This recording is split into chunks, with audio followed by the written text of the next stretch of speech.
चलिए, तो researcher use both open ended and close ended question to collect data which of the following statement is true.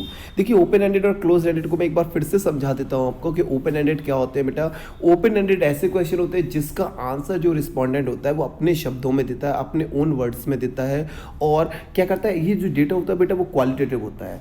और close ended question ऐसे question होते हैं जिनका answer बेटा फिक्स होता है, उसको जरूरत नहीं है, वो अपने को आपको से पता है कि इसका आंसर यही है, तो आप किसी से भी क्लोज एंडेड क्वेश्चन पूछते हो। जैसे एमसीक्यू है, कोई एमसीक्यू है, मल्टीपल चॉइस क्वेश्चन है आपका, तो वो बेटा उसका आंसर फिक्स होता है कि यही आंसर है, आप चाहे कोई भी करे, वो बात अलग है, आप गलत या सही कर सकते हो। जैसे मैंने पूछा आपसे अपनी हॉबीज़ बताइए, आप अपनी हॉबीज़ बता रहे हो, तो बेटा वो एक ओपन एंडेड है, आप अपने मन से बनाओगे, अपने हिसाब से बताओगे, जो आपको अच्छा लगता है, बुरा लगता है, तो वो एक क्वालिटेटिव डेटा आप बताते हो। अगर मैं बात करूँ, आग आपसे पूछा जाए कि बेटा ताजमहल कहाँ है, अब ताजमहल कहाँ है, तो आप मैं किसी से भी पूछूंगा बेटा, जिसको पता है वो बता देगा कि आगरा में है। आगरा का मतलब इसका आंसर फिक्स्ड है। तो ये कैसा हो गया, एक क्लोज्ड एंडेड क्वेश्चन हो गया। क्लियर हो रहा है, ओपन एंडेड क्लोज एंडेड। अब आपसे पूछ रहा है वो कि open ended question directly provide quantitative, देखिए गलत हो गया। पहले ही मैंने कहा कि ओपन एंडेड जब भी होंगे तो वो क्वालिटेटिव डेटा देते हैं, तो पहला ऑप्शन वैसे ही गलत हो गया। Closed ended question provide quantitative, बिल्कुल गलत है, एक गलत नहीं है। Close ended question provide quantity data in participant own word, देखिए ओन वर्ड गलत हो गया। यहाँ पर सारा सब कुछ सही था, लेकिन ओन वर्ड बोल दिया, क्योंकि पार्टिसिपेंट अपने ओन वर्ड में नहीं बता सकता कि भाई ताजमहल जो है, अगर पूछ रहा हूँ कि भाई आगरा उसका आंसर, तो ऐसे नहीं बता सकता ताजमहल जो है वो उत्तर प्रदेश के लखनऊ के बगल के यहाँ वहाँ से जाके फिर आगरा पहुँचे, तो ऐसा नहीं, डायरेक्ट आगरा आंसर है उसका, ओन वर्ड्स नहीं चलता है। इनके अलावा open ended question provide qualitative data in participant own words, बिल्कुल करेक्ट आंसर हो गया। ओपन एंडेड क्वालिटेटिव डेटा देता है और अपने ओन वर्ड्स में देता है। नेक्स्ट में बात करूंगा, open ended question answer provide primary data.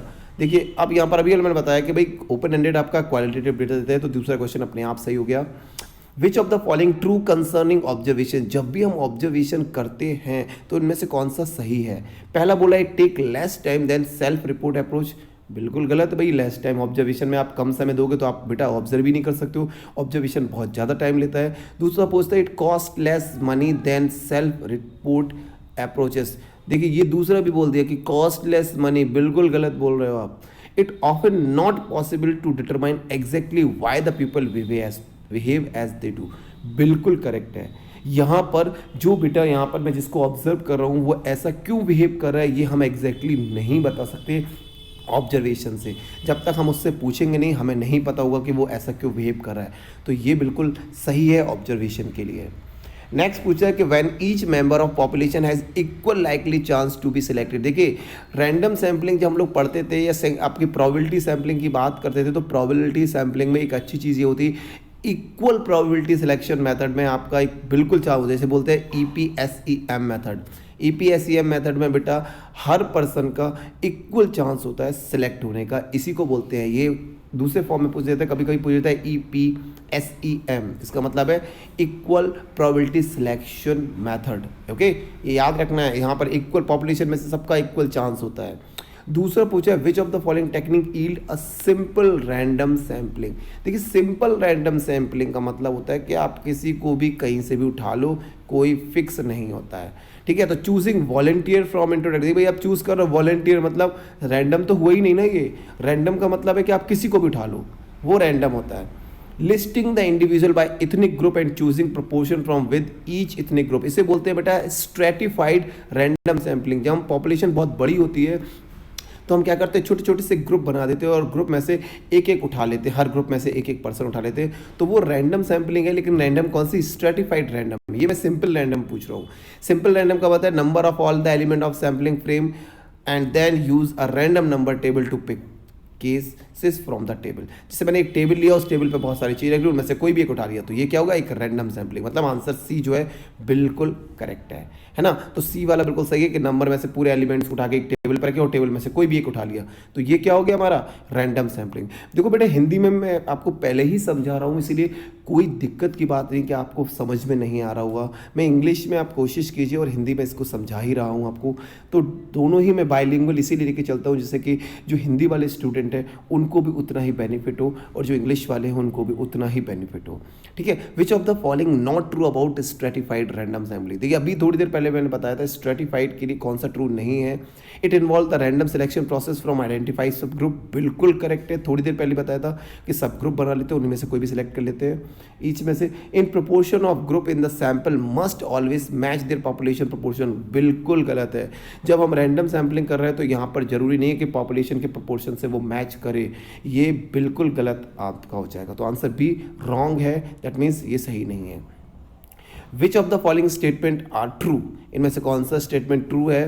भाई larger the sample size greater the sampling error, गलत। भाई ऐसा नहीं है कि लार्जर सैंपल लेंगे तो सैम्पलिंग एरर उतना ही गलत होगा, जरूरी नहीं है। मोर कैटेगरी और break down you want to make your data analysis larger the sample needed. आप जितनी बड़ी कैटेगरी लोगे, जितना बड़ा ब्रेक डाउन लोगे, आप जितना बड़ा डेटा एनालिसिस करोगे, उतने ज़्यादा सैंपल की रिक्वायरमेंट होगी। ये बिल्कुल करेक्ट आंसर है, ठीक है। तो जितना बड़ा लेंगे हम उतना ही ज़रूरत है। तो बेटा इनकी सैम्पलिंग पर, इनके सैम्पलिंग डेटा पर मैंने काफ़ी आपकी स्ट्रॉन्ग वीडियो बना रखी है, इनकी MCQ भी अलग से बना रखी है, और इसी की हमने आपकी जो डायरेक्ट वाली है, दैट मीन्स आपकी थ्योरी वाली भी है, वहाँ पर आपको हर तरह की सैम्पलिंग मैंने समझा रखी है। तो डोंट वरी, ये बेटा question paper PhD course work paper का है और आपको बहुत ज़्यादा इंपॉर्टेंस मिलेगी, बहुत ज़्यादा फ़ायदा मिलेगा।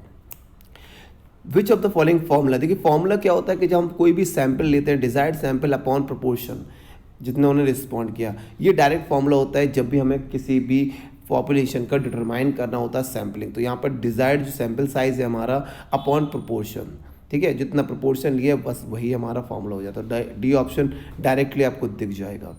नेक्स्ट देखिए फिर से ये क्वेश्चन आ गया, विच of the following sampling technique is an equal probability selection method.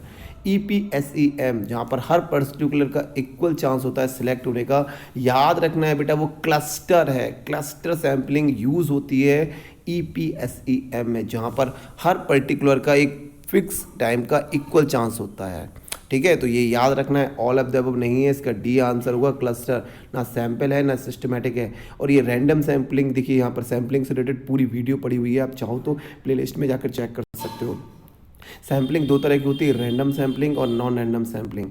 तो ये जो चारों आपकी दे रखी हैं, 2 सेकंड दिखाता हूँ, ये जो आपकी दे रखी हैं बेटा, ये चारों की चारों रैंडम सैम्पलिंग है आपकी। ये बेटा रैंडम सैम्पलिंग के एग्जाम्पल्स हैं, याद रखना है, क्योंकि रैंडम सैम्पलिंग पूछेगा आपसे, जब भी क्वेश्चन पूछे आपसे कि भाई रैंडम सैम्पलिंग, तो बेटा ये रैंडम सैम्पलिंग में सिंपल रैंडम होती है, सिस्टमेटिक होती है, प्रोपोर्शनल होती है, क्लस्टर होती है।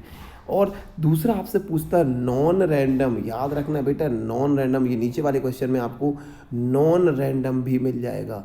तो रैंडम के टाइप्स में से पूछ रही था कि इनमें से कौन सी नॉन रैंडम टेक्निक नहीं है, तो नॉन रैंडम, ये चारों आपकी नॉन रैंडम है और ये चारों आपकी रैंडम है, ये आर है और ये नॉन रैंडम है। तो नॉन रैंडम में स्नोबॉल हो जाती है, कन्वीनियंस सैम्पलिंग हो जाती है, क्वेटस सैम्पलिंग हो जाती है, पर्पसिव सैम्पलिंग हो जाती है। ये चारों की चारों फॉर्म्स जो हैं वो नॉन रैंडम सैम्पलिंग की है। और ध्यान रखना है, अगर आपको यहाँ नहीं मिलती है तो आप जाके प्लेलिस्ट में चेक करेंगे सैम्पलिंग एंड इट्स टाइप पर, तो वहाँ पर मैंने रैंडम, नॉन रैंडम और इनको एक्सप्लेन भी कर रखा है, तो आपको इस तरह के क्वेश्चन करने में आसानी मिलेगी। जो लोग बेटा नए हैं बेटा, मैं उनसे बोलूँगा नहीं कि आप सब्सक्राइब करें, आपको अच्छा लगता है तो आप सब्सक्राइब करें, नहीं लगता है तो कोई दिक्कत नहीं है। कोशिश करें, शेयर करें ज़्यादा से ज़्यादा लोगों में, जिनसे कि सभी का एग्ज़ाम PhD का सपना पूरा हो जाए। क्योंकि मैंने देखा है कि इंडिया में मुश्किल से 2% या 3% लोग होते हैं जो PhD करते हैं, और मेरा ये चाहना है कि मैं ये चाहता हूँ कि रिसर्च की फील्ड में इंडिया सबसे ऊपर आए। तो आपको यही कोशिश करना है कि यहाँ पर जितने ज़्यादा से ज़्यादा लोग यहाँ पर सिलेक्ट हों, मेरी तरफ से मुझे अच्छा लगेगा। और जो भी सिलेक्ट हो जाते हैं तो वो प्लीज़ एक बार कमेंट में मुझे ज़रूर डाल दिया करें, तो मुझे पता चल जाएगा कि आप लोग सिलेक्ट हुए या नहीं, तो मुझे वीडियो बनाने का बेनिफिट मिलेगा। अदरवाइज़ मुझे बेनिफिट ही ना मिले तो फ़ायदा क्या है। चलिए, तो which of the following gives more accurate representation of population from which sample has been taken. यहाँ पर जब भी हम बात कर रहे होते हैं कि यहाँ पर which of the following will give more accurate representation of the population from which a sample has been taken. यहाँ याद रखना है लार्ज सैंपल बेस्ड और सिंपल रैंडम, कि जब सैंपल साइज़ बहुत बड़ा हो और वहाँ पर हम लोग रैंडम सैम्पलिंग यूज़ करते हैं तो डेटा बेटा मोर एक्यूरेट आता है। अगर आप सैंपल साइज़ छोटा ले रहे हो तो बेटा वहाँ पर आप रैंडम सैम्पलिंग करो या ना करो उससे कोई फ़र्क नहीं पड़ता है। याद रखना कन्वीनियंस का मतलब होता है कि आपने अपने कन्वीनियंस पर आपने किसी को उठा लिया कि हाँ ये अच्छा लग रहा है, ये पढ़ने में तेज़ है, हमने उसको उठा के सेलेक्ट कर लिया, तो बेटा वो कन्वीनियंस होती है। रैंडम तो है, कन्वीनियंस टेक्निक होती है। सिंपल रैंडम का मतलब होता है कोई सा भी उठा लिया, लेकिन स्मॉल सैंपल साइज है तो कोई फ़ायदा नहीं होगा। सिंपल रैंडम सैम्पलिंग का फ़ायदा तब है जब आप सिंपल की जगह लार्ज पॉपुलेशन साइज ले रहे हो। सैंपल साइज लार्ज होगा और रैंडम सैम्पलिंग यूज़ करेंगे तो डेटा मोर एक्यूरेट आएगा। ओके, नेक्स्ट मैं बात करूं, sampling in qualitative research is similar to which type of sampling in quantitative research. क्या बोल रहा है, sampling in qualitative research is similar to which type. The qualitative की मैं बात करूं तो आपका क्वालिटेटिव जो है वो क्वांटिटेटिव होता है, क्वांटिटेटिव का दूसरा ही नाम होता है पर्पसिव। ये याद रखना, सिर्फ उनका नाम दूसरा हो गया कि sampling in qualitative research is similar to which type of sampling in quantitative. तो क्वांटिटेटिव का एक पर्पसिव सैम्पलिंग होता है जहाँ पर एक पर्टिकुलर पर्पस के लिए हम रिसर्च करते हैं, तो वो होती है पर्पसिव सैम्पलिंग। याद रखना क्वांटिटेटिव का ही मैथड है और क्वांटिटेटिव का ही दूसरा नाम भी बोल सकते हैं। विच of the following would generally require the largest sample size. अभी होता है बहुत बड़ा साइज आपको रिक्वायर्ड है तो हमें क्लस्टर सैम्पलिंग हम लोग यूज़ करते हैं। क्लस्टर सैम्पलिंग बहुत ज़्यादा लार्जेस्ट साइज, अगर सैम्पल साइज बहुत ज़्यादा बड़ा है तब हम लोग जनरली क्लस्टर सैम्पलिंग का यूज़ करते हैं। क्लस्टर्स में ग्रुप को डिवाइड करते हैं, डिवाइड करते हैं और फिर सिलेक्ट करते हैं। तो ये क्लस्टर जो है वो याद रखना है आपके नॉन रैंडम सैम्पलिंग का टाइप है। ओके, और इसकी वीडियो मिल जाएगी आपको, चेक कर लेना है। How often does the census bureau take a complete population count. आपको पता है भैया सेंसेक्स जो सेंसस है, हमारी जो जनसंख्या है वो हर 10 साल में होती है। तो एवरी 10 ईयर्स में आपको पता है सेंसस जो है वो आपकी काउंट होती है, पॉपुलेशन काउंट होती है।